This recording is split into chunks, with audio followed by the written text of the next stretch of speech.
Reverend Fathers, ladies and gentlemen, I would like to extend a very warm welcome to you all to the official launch of the Portroe Gathering 2013. I have to admit that we got a dose of fright there for the last few days and a great sense of anxiety about whether people would embrace the gathering, but what a start we have had already. Our gathering mass was a really great event in the church, and thanks to all the returning priests who attended and to everyone for encouraging to see such a large crowd getting involved. There is no doubt that the floral displays complement Portroe Church greatly, and it has come a long way from the image you see here taken in 1932. Around you we have our local craft and hobby stalls that give you a flavour for the talent we have right here in the parish of Portroe. And I want to thank you all for giving of your time. Special thanks also to the Portroe Hall Committee for having this fine facility looking so well for us here tonight. I suppose, lads, in fairness, I always say if you were looking to be born, I always say it anyway, if you were looking to be born anywhere, I would never change where I was born. I really love this place and its people.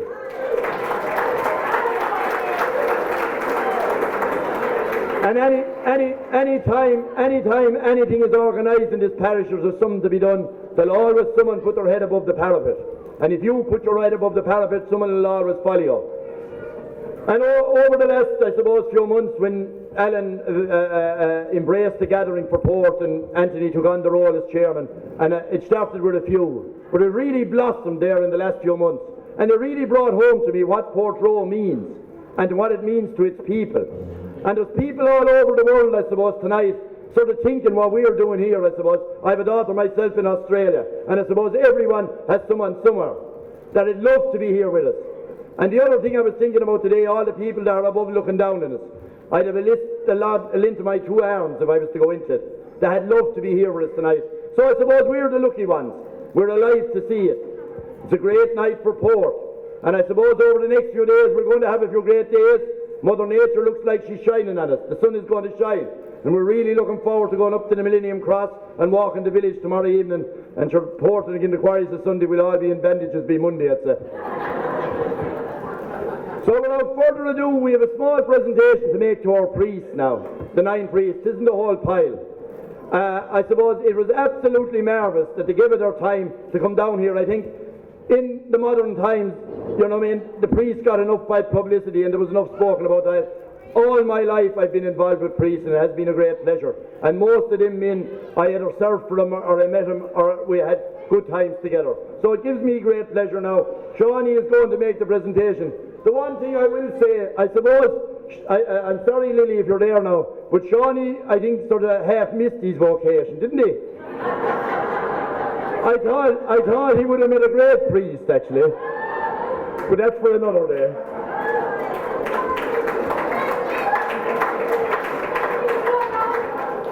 So, the first priest I'd like to call, he's serving in Tralee now.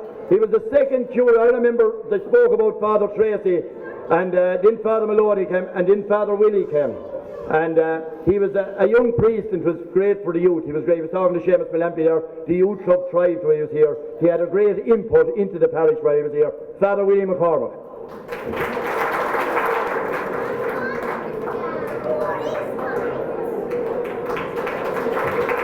The next man I'll call is serving in Newtown, down next door. Often comes up as Father Tim O'Brien.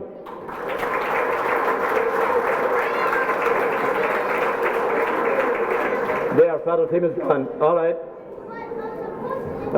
Next man, someone said he was the oldest priest in the altar tonight, in fairness, Father Pascal Flannery.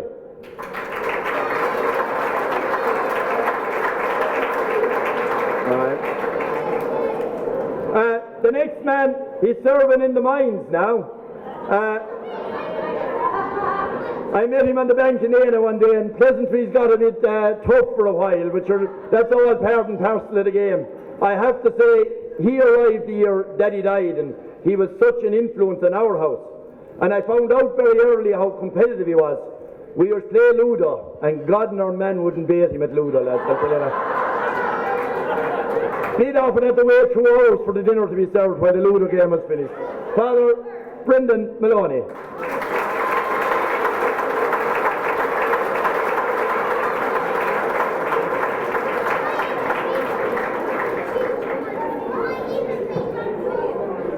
Now, the next man, I suppose, over the last few years we've got very close. He keeps telling me I don't be listening to him a lot of the time. He has been such a breath of fresh air around the place, and since he came to Port, I think everyone embraced Father Seamus. He was a great man, and you know what I mean, like always we with the people, and we always felt close to him. And it gives me great pleasure to be able to call him to the stage to give him some, because he was always given in his time in Port, and he really gave to the hurling club for the last 2 years now. All the boys will tell you there, all the knowledge they got off him. He really is a knowledgeable man, if he says if we'll only listen to him. So that's the one and only Father Seamus Gardner.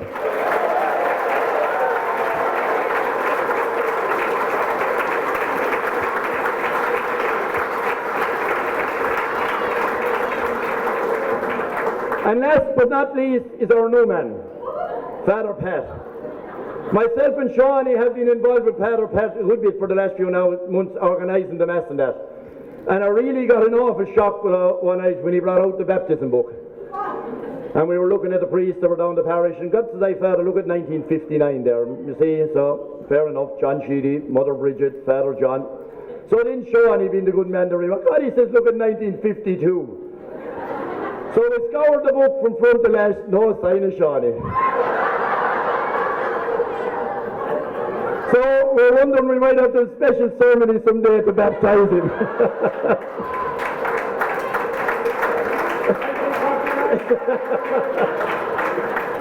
So since Father Pat arrived again, he's been great around the place, and we've got a great old bond, and we're looking forward to having him around the place for a long number of years. Father Pat Malone. Oh, yeah.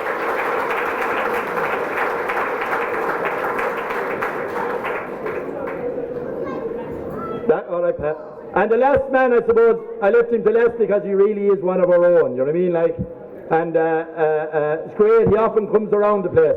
Again, I served as he was a manager of the Port team one year, and I tell you, we always knew where we were going and what we were doing too. A great man, great Port man, anytime Port is playing, you'll always see him coming in the gate. Never forgot where his roots is, comes from a great family here in Port, the Seamers. So it gives me great pleasure to present Father Tom Seamer.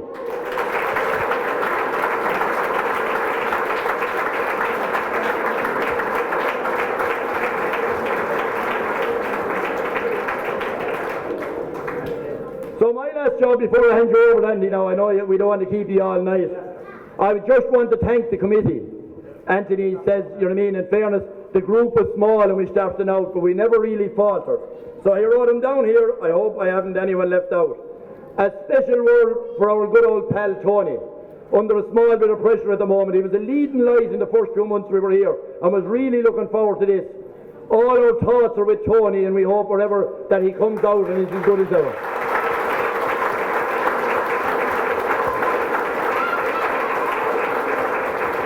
So these are the happy band. Tony Gleeson, Peter Ahern, Eileen Sullivan, Frida Malone, Anne Hickey, Nan Kelly, Misha, Dolores McKenna, Alan Kelly, Sean Creamer, Simon Ryan and Pat Ryan, or Pat Byrne. So thanks for all your help, lads, and we're looking forward. Well, and of course we have the chairman, haven't we? So now I hand you over to Anthony. Thanks very much. Thanks, God. So folks, you're all very welcome here tonight. As John said, we were fierce nervous. We thought there might be just the 13 of us here at one stage. But it's great to see, Port get behind everything you run, or any organisation tries to run anything, and Port just get behind it. So listen, you're all very welcome here. I hope you enjoy every minute of this weekend. We've put a bit of work into putting an agenda in place for you, and we really hope everybody comes out and embraces this thing, because Port has so much to offer, and we know that, but sometimes we don't appreciate it because we're here all the time. Just before we move on to the agenda, I just want to acknowledge the folks that came out with the display stalls here in the hall. Again, it just showcases the amount of talent we have here in the village and in surrounding areas. So take the time to have a look around the lads around the sides there as well, the art displays, and just as well to acknowledge the school who provided the gathering art for us, and they've also taught the Village of Port song that we'll talk about in a minute to all the kids. Never as many people knew the words to this song since this year. As I really encourage everybody to come out and about for this weekend. The weather is good. The weather looks really good. So get on to us. Get up to Killeorn at 11 o'clock tomorrow, and we'll take it from there. And we'll remind you as the weekend goes on and what's coming next. So if we move on next, I think this thing started as a bit of a gimmick on the internet, but it turned out to be something really special. So lads, it's really important that we recognise the talent that we're exporting around the place. So Shane, first up, is Munster champion swimmer, 50 metres last month, I think it was, and a member of the high performance team in UL.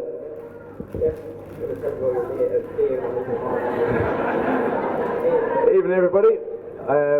As you said, I'm Shane. I'm being the Munster champion for the last 2 years for the 50 metres, and just of the last week I've got the title as a high performance swimmer inside in UL, and I've got a scholarship to go in there starting next week, thank God.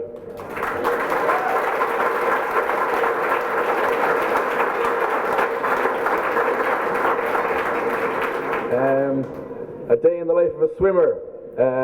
Well, I'll be going home now, bed early, and I'll be up at 4 AM to hit the pool for 5, and then I have tomorrow evening off, but usually I'll be back into the pool again. That's the average day. Go to bed at about 8 o'clock to get your 8 hours, up at 4, into the pool for 5. But hey, it's all worth it. It's paid off now in the last little while. Just goes to show, like, there's a lot here in this little small community. Lots of great things you don't know about. Live down in Gary Kennedy myself, close to the lake. That's what got me into the swimming, jumping into the water during the summer months when the sun was shining. It got me really interested. We're also part of the wider community of Nina here. I've swam in Nina Club for the last 2 years, and that's where it really took off.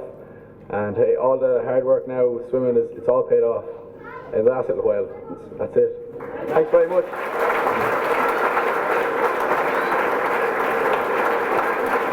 Thanks, Shane. Size of that fella. He used to do his homework on my couch at home. Alright, next up, Andy McCluskey, who has played snooker for Ireland on the European and the world stage. Was recently in Beijing representing Ireland at the under 21 level, and maybe we'll just give Andy a few moments to tell you about how he got on out in China. Thanks very much, Anthony. First of all, thanks to the gathering committee there for inviting me up there to say a few words and just let you know how I got on. Started off last year, I said I'd give the snooker one more lash because I played a lot when I was younger, just above there in the old school at the top of the hill, and from there I just said I'd just give it one more lash at the under 21 level, and thankfully enough I qualified for the under 21s in Serbia and the World Championships there in China.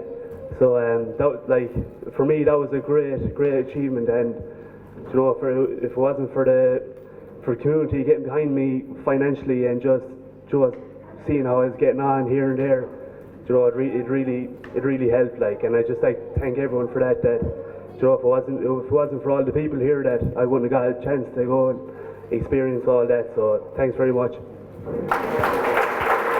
And Andy.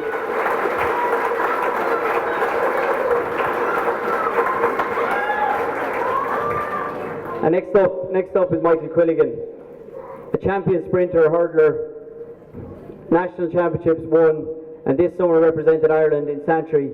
Huge achievement for Michael, such a young age. Anyone that's seen him down the hurling field, this chap's an absolute speed merchant, so he is. But tell us how you got on Santry. Thanks. First of all, I'd like to thank Alan and everyone for inviting me up here tonight to say a few words, and I hope you enjoy the rest of your weekend as well in the gathering. But I suppose I really started off running when I was about 10 or 11. Myself and Billy Donlan started up running, and it really took off from there. I loved it from the first day I went running, and Billy kind of stopped after a year and he went back to his hurling and football, and he did well getting himself onto North Tip football team and making numerous school teams, so that was a big achievement for him as well. So I kind of went on about 14 or 15, and my coaches kind of saw potential in me as a good athlete, and my training went up to about 3 or 4 nights a week. So I was happy with that, breaking through performances in Munsters and All Irelands, and I probably made my biggest breakthrough this year getting onto the Irish team, and hopefully there'll be a bright future for me in athletics, and hopefully I'll be up here in a few years' time talking to you again in the next gathering. So thanks very much. Michael Quilligan, Andy McCluskey and Shane Cody. Thanks, guys. So, as I said, it's really strong tradition with our roses in recent times. 2012 was a big year for Lisa, being selected as a Tipperary Rose and making as far as the regionals in Portlaoise. The importance of home to you, Lisa, while you're the Tipperary Rose. I suppose first of all I just want to thank everyone for the support. I'm sure Denise will share that with me, that when you get selected as the Tipperary Rose you don't really know what to expect, you just kind of embrace it and go with it. But it's the support that you get from home that really makes it special. It's the sense of pride, you know, the people have pride in, you know, what you've done and what you've achieved, which is lovely. I suppose when I was asked to say what influenced me in Portroe, you kind of get to thinking, and as I said, people, you know, we all know children are born with a personality, but it really is I suppose the opportunities that they're offered, the people that are around them, and I suppose the experiences that they have. Fond memories I have of Portroe, and I'm sure most of you will share them with me, is popping down to Mrs. Gleeson's and getting the sweets in the RTE Guide wrapper. Any of you that remember, that was a huge. It's the little things that make Portroe really, really special. And indeed, going into Mrs. Shouldice's was another favourite thing of mine. You walked in and you felt as if you'd walked into a different time when you saw cardigans hanging up above the kind of the counter, and indeed milk, you know, in one section, and then you'd have tea in another section, and you'd ask Mrs. Shouldice what she wanted. She'd be up and down, up and down, up and down. Those things are gone now, but I suppose what I look around the village and I see today is those places have gone. They're important to all of us who remember them, but other things have come up and they're kind of, not to replace them, but like some places like Zest, and we see the hall has got a lovely extension, and even the GA pitch has gotten bigger. Well, our village has changed over the years, but indeed the most important things, the sense of community, all those things are there. So they're things that I found very important and special to me, and I've always taken them with me. So.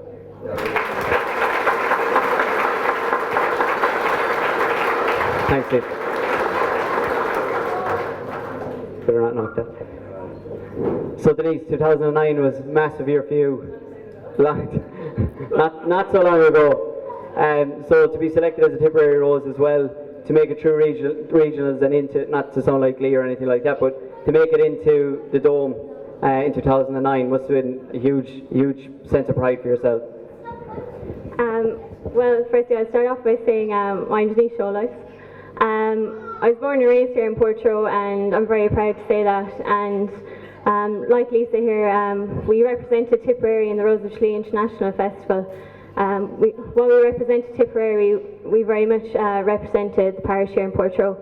I suppose it all started for me in national school here in Portroe in my 8 years of education, and a lot of the teachers I met on the way greatly influenced me here, and I suppose that's why I've gone down the route of primary school teaching.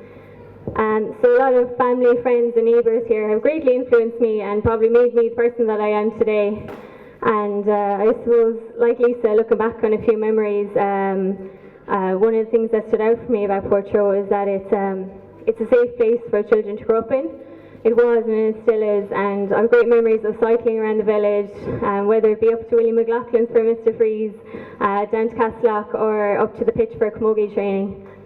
And again, like Lisa said, I have great memories of the church and Granny's shop up in Portroe, as you all do, and a trip in to see Bid Sheedy and Granny on a Sunday after Mass was a must.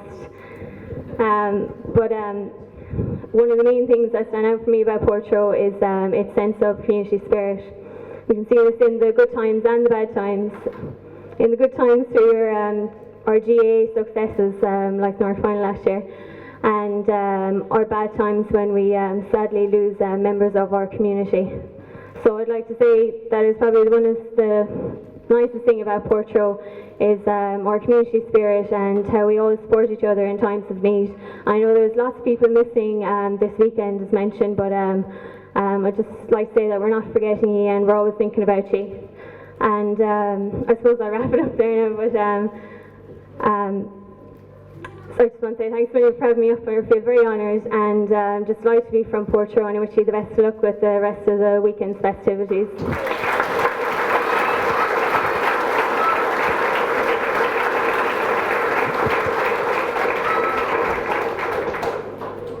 We have one more rose which will come to in a minute. But Alan, just while we have you on stage, I think the image that of your election to the Dáil was that walk up the hill for you, right? And the thoughts of coming out of the count centre and back into Port and making that walk up the hill, yeah? Yeah, absolutely. It's great to be here. It's great to see everyone. I suppose Portroe is my very DNA, not just being born here, but my four grandparents lived in Portroe. Both my parents came from both sides of Portroe, so very much in my DNA. And I left Port at 16 to go to UCC after doing my Leaving Cert, and I was gone for 16 years before I got elected to the Shannon. But those 16 years, I never really left Portroe, to be honest. It was, how could you when you have a mother called Nan Kelly? It's impossible. And I want to welcome my Uncle Pat home from Kent, another man who's never really left Portroe. He knows the Guardian better than I do because he gets it posted over every week. But a few little things. I've had the pleasure, obviously, of being elected to every national parliament you can be elected in this country. And coming from Portroe, you're asked, obviously, lots of times, various different places, where you come from. And you know, you could say Nina, you could say Tipperary. When I was in the European Parliament, you could start off with Ireland. But I can tell you, absolutely, I always started off with Portroe. It was always where I said I was from. It's where I'm so proud to be from. It's a very special place. Like John Sheedy, I wouldn't like to be born anywhere else except in Portroe. And inside my office in Leinster House, there is a number of pictures, just to make it feel like Portroe. There is, as Anthony said, I've had the pleasure of walking up the hill here twice after being elected, both to the European Parliament and to the Dáil. And I have those pictures up to remind me of Portroe. I have a picture of Denny Hogan, from the Examiner the day after Port won the North title, up inside in the office. And I also have a picture of myself, Aoife and Liam Sheedy. And because there was a time there when people were coming from all around the world to drink the water in Portroe because we were winning everything in sight. So I had to put that picture up as well. But it is a unique and very, very special parish. It's somewhere that I'm exceptionally proud and very proud to be from. And just a little joke to leave you with. I want to thank everyone, obviously, who's been involved, and particularly Anthony for taking the cudgel when I asked him to run this event. But you heard a lot of controversy recently in the last few months about the Dáil Bar. Well, I can tell you straight, about 10 months ago, the great Liam Sheedy was up in Dublin to collect an award that he won, and he deservedly won. He brought a gang with him. And that evening, just to make it a good evening, I brought them in to see Leinster House and into the Dáil Bar. And over a few drinks, this event was born. So I can tell you out straight, there's some very good things to go on in the Doll Bear as well, and that was certainly one of them. Thank you. Alan Kelly, Lisa Hickey and Denise Sherlice. Thanks, lads. I just want to take a few moments to read a letter that was sent in to us this evening from the 2008 Rose of Tralee, Aoife Kelly, all the way from South Africa. Now, Aoife sends her best wishes to everybody here and wishes us well with the weekend. She's seen the fact that Hong Kong, Scotland, Melbourne, Dubai and loads of other places were already in with her messages, so she had to get South Africa on the map also. She thinks it's a great occasion for all of the diaspora around the world to reconnect with their roots and join the celebrations of the gathering and all the good things that make us Irish. The world celebrates us, so we might as well celebrate ourselves as well. Well done to all the organisers involved in setting up the agenda of events here in Portroe. For Aoife personally, it's her home, it's where her family is, her community, her childhood, and because her mum and dad worked in Nina and are still active here in the parish through the tidy towns, etc., it gives her a great sense of pride that Portroe is gathering this weekend. There's much more that Aoife can talk about around the village. The songs and the poems of Sean Creamer, easily the most talented man in Port. Not sure that's quite true, but she's entitled to tell the odd lie, I suppose. The artistic gifts of a lot of our locals here in the parish. Aoife mentions Father Gardner, Michael Jai, Alan Kelly, Liam Sheedy, great people that we've exported from the parish. To wrap up, it was a huge honour for Aoife to win the Rose of Tralee in 2008, and the huge support she felt from the people of Port during the week of the Rose, but also the year afterwards, where she represented the Rose Festival, but also represented the people of Portroe. So to finish up, best wishes from Leanne and Tristan and Geraldine, who's also out there at the moment. She sends all her love to everybody at the Portroe Gathering 2013.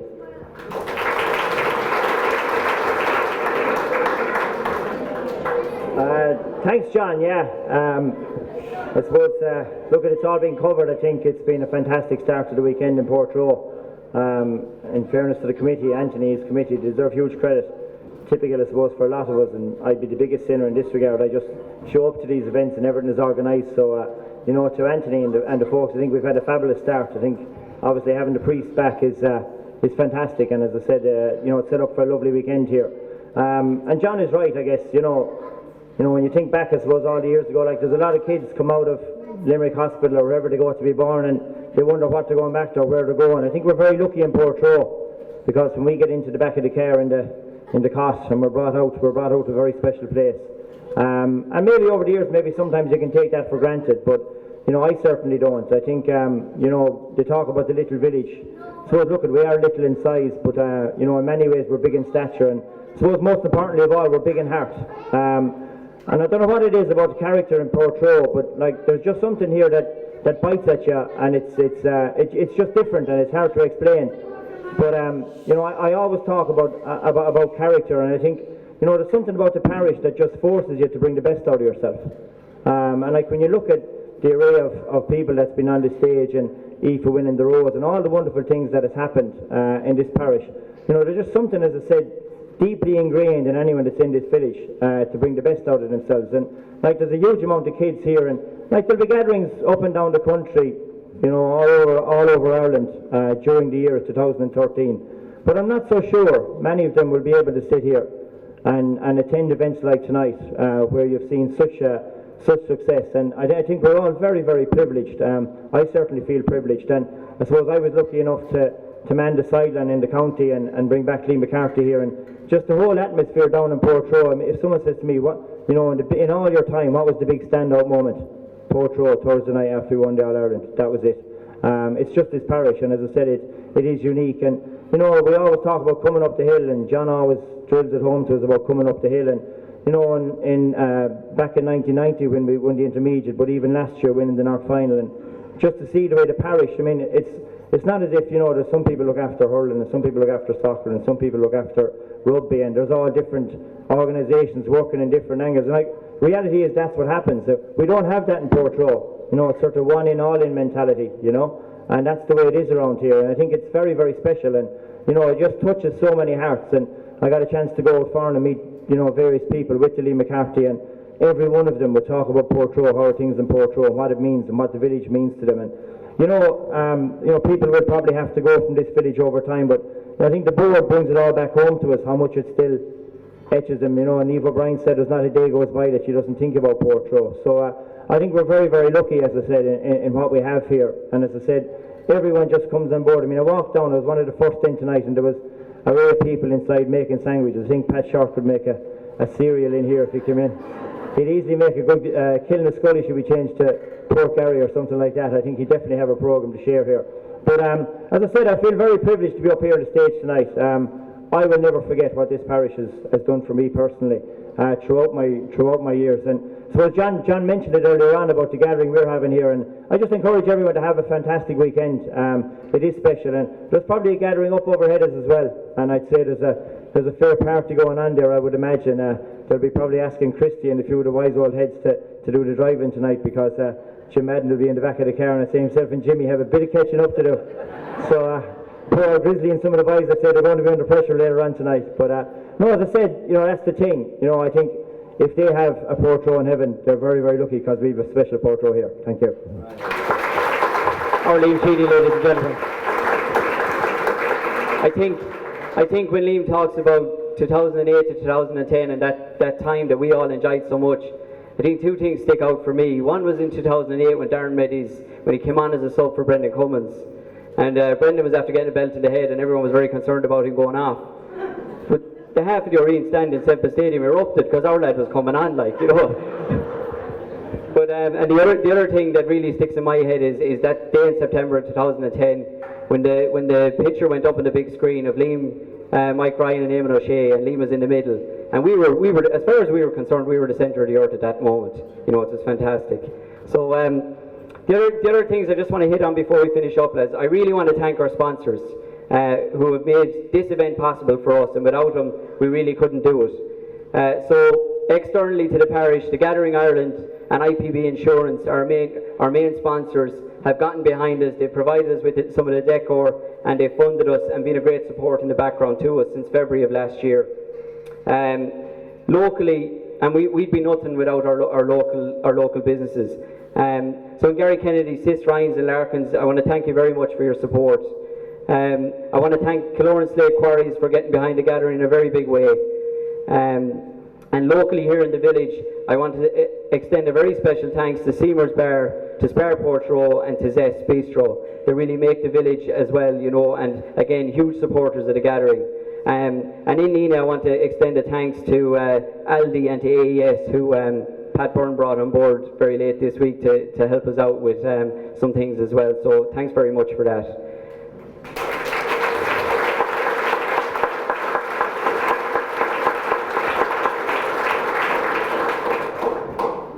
Just for me and for this year, 2013 is the year of the gathering. The gathering won't happen again. It was an initiative by Tourism Ireland. They came together as a group called the Gathering Ireland. And what they wanted to do was basically give the country a lift, plain and simple. Get people back home, but also get the local communities out again. It's a really good initiative. As Liam mentioned, there's gatherings up and down the country. There's 1,001 gatherings. I think we were the one. There's 1,000 left to happen in the year. But again, they'll have a job to do to achieve what we're going to achieve this weekend. But remember now, Electric Picnic started in 2004 as a one-day event. And this weekend, Electric Picnic celebrates its 10th anniversary, a sold-out 3-day event in Stradbally. So there's no reason why Portroe can't have a festival every second year or every year or whatever the case may be. There's one occasion in the year when people can come together in Port, and that's Christmas, where you're guaranteed where you can meet people. I was talking to somebody last weekend and he really encouraged us to make a second occasion. So what Christmas doesn't have is the weather. So if we set an occasion in our summer, in our calendar, that Portroe comes together, the people who sent us the messages have an opportunity to say, you know what, I'm making my way home for that. So who knows who'll stand here in a year's time or 2 years' time or whatever the case may be, but maybe in 10 years' time, our festival, the homecoming, whatever we want to call it, can be alive and well in Port.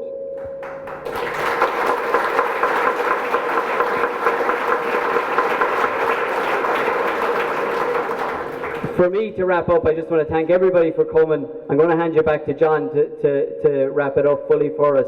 I want to thank you all for coming, and I hope we see you all out over the weekend again.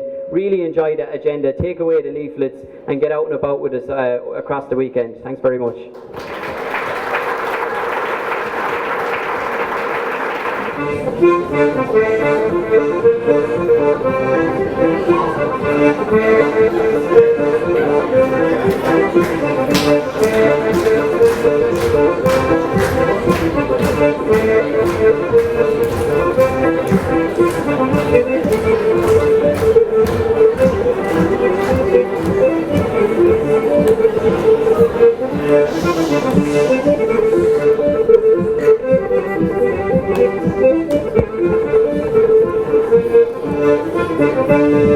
Hey!